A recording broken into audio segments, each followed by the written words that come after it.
Oh dear, folks, welcome back to the studio above the clouds. Um, we are going to glaze some pieces that oh dear, I have the hiccups. Of course, right before I went live with this, I had the hiccups. I don't know where those came from. Hopefully, they'll pass quickly. But I'm going to glaze some pieces that just came out of the kiln. We've got the critter face bowl. You can see it came out successfully. Oh my goodness, hiccups, hiccups. There was a little damage to the monster, but he's okay. One of these bad boys actually came off completely. The horns there, and I stuck it back on with some transparent gloss glaze, and it's got a little crack on the back that I was able to patch up. But we're going to go ahead and do some glazing to it.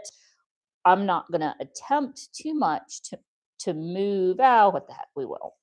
But Dragon Bowl here, we had a full-on crack on the neck. And I'm going to try to reattach it. I'm doing it. I'm going to try to reattach. I like to think of this stuff like if somebody were taking a class and making something, and this was your first time ever, and I treat all of my stuff this way, kind of unrealistically. Anyway, but I've never done this before. This was my first attempt at a bowl, and it broke. We're gonna make that work if we can figure it out. Like if there's a way that we can figure out how to get that back together again, I'm gonna figure it out. And so this is me figuring out if this reattachment, and I've done this before with another dragon tail, and one of the reasons the tail's down here is because I did it tail and it was big and did all kinds of stuff and it snapped, and of course I reconnected it in a similar fashion. So I'm going to do that over here with the clear glaze. So that was bad. And I'll post pictures of it so you really get to see.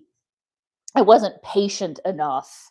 And let me get the cord from the computer out of the way. One of the cup that had the lid and the strainer and stuff, the whole bit just shattered. So I'll post a picture of it. And then the bottom of the cauldron, you can see, popped off. Yeah, you can see that. So stuff happens, it just does. And I wanted you guys to see it, because that's like, if you're not prepared for that stuff to happen, it just does. That's part of working with clay. But I'm going to stick this back on, and I'll do some glazing and stuff that makes this look like it's maybe part of the plan. And we'll make this all work out. And it's got its little lid that we worked on. So yeah, it's got its little lid. It got some damage on the outside here. This was actually whenever I was getting it out. I tried to get it out while it was too hot. Again, being impatient, which is bad. I can't do that. But we'll do all that with the glazing. And so we're going to do some, probably won't be here for a long, long time, but we'll see some underglaze right now. And so that's exactly what it sounds like. It's the glaze that goes under the other glazes. It tends to, I've had good luck with this particular underglaze, doesn't run or anything like that. And it lets you do some details and kind of be able to, oops, I got on a dress. That doesn't exactly let me do that. There we go. Do some details, like I'll be able to do the eyes, pardon me. You can draw pictures on things. So it lets you do that. You let it dry really well, and then you can glaze with a transparent or semi-transparent or another glaze over it. Pardon me. And it'll show through, and you can get a nice look to it. So we're going to do some underglaze right now. I have some underglaze containers that are nice. These are just some personal things I have left over. I wouldn't use these for a class at this point. They've they're old and dried up, and I think some of them run a little bit. But I have these underglaze pencils that I really like, and these really let you. I mean, these let you draw. So, as talented a visual artist as you are or can be, this really lets you sketch on your clay. So these are really cool. These are fun. And I'm going to use these a bit, not really to sketch, but to just do some detail work on this. And I will use these other ones. And then these big containers are the dipping glaze. And you don't have to use it to dip. You can paint with it as well, which I do sometimes. But these are for actually dipping, and that's what I'm going to use them for. Like this cup here, rather than get super detailed on anything, my plan for it is really I want to dip. I'm really going to take it and pardon me, do a full dip into one of these, because these are all new glazes that I haven't used before. So they're cone 5/6 glazes. So they're a cone that I usually fire in. I want to get used to working with these because these are glazes that, they're dinnerware safe, lead free, non toxic. Uh, should be ones that are pretty easy to get. I want to get used to how they behave so that I can keep them in stock and use them. But I want to see how they behave so that I can do that. I'll be using these big guys as dippers, and then the little things to do more of the detail work. And the detail work is what I'm here for. And then I have these little guys here that are also for dipping, or you can do painting with them. And I'm going to do more painting. I haven't used this one yet, and it's another one I'm really looking forward to. Pomegranate. So it's a deep, neat red that I think I'm going to use on the inside of this. So I think I might do a blue on the outside and then pomegranate on the inside. So that should be kind of cool. And we'll see what that looks like whenever I get to it.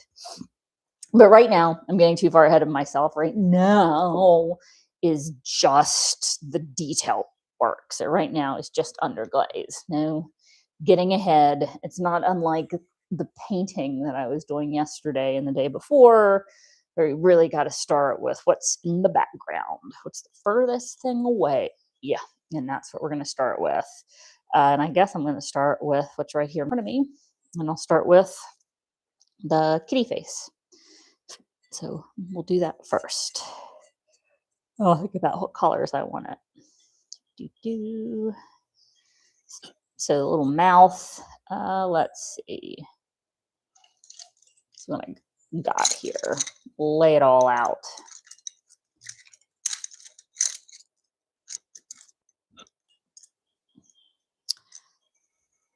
I think I want that to be brown. My goodness. I love these. They really do just behave like little pencils.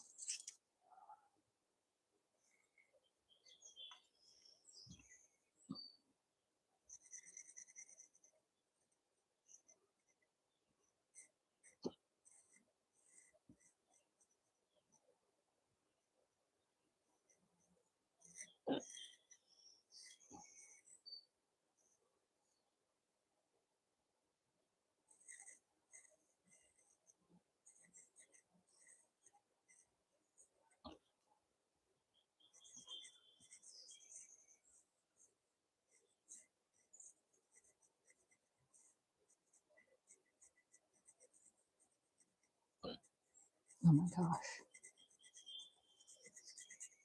Sometimes I just get the hiccups.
Mhm.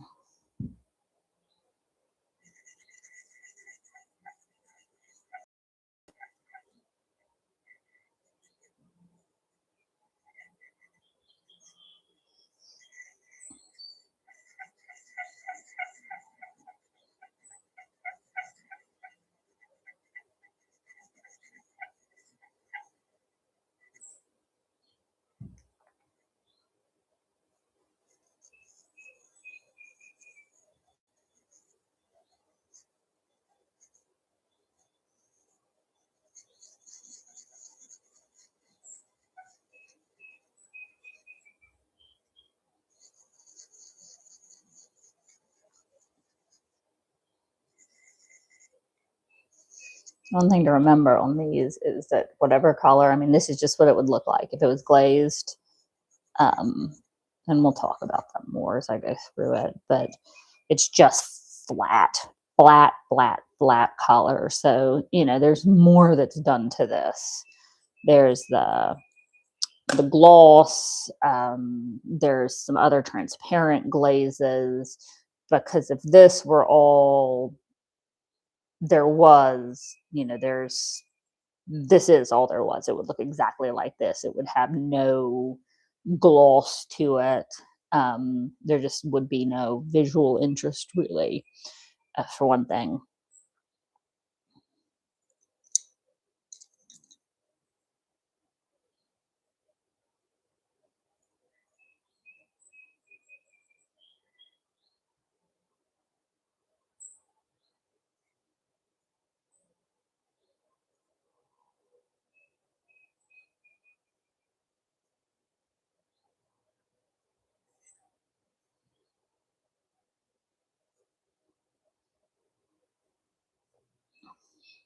Mhm.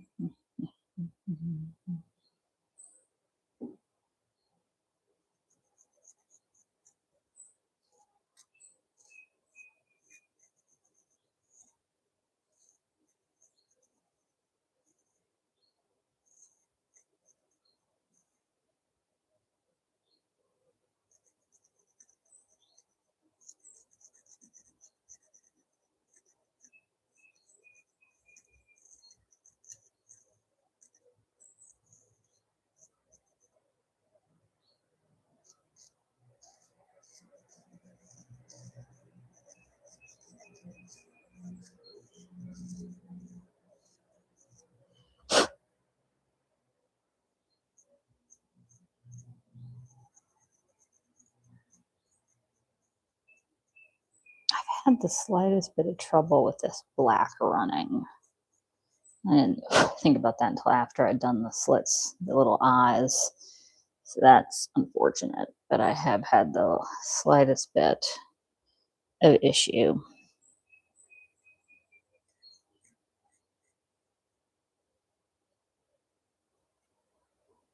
We'll see if it does it this time or not.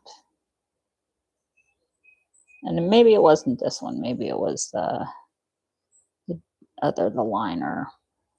Can't really remember. It may not have been this. This will be when we find out.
All right. Unfortunately, woke up not feeling very well. Thought I could push through. Now I'm not feeling well again. So no pushing. No pushing. We'll try this again later.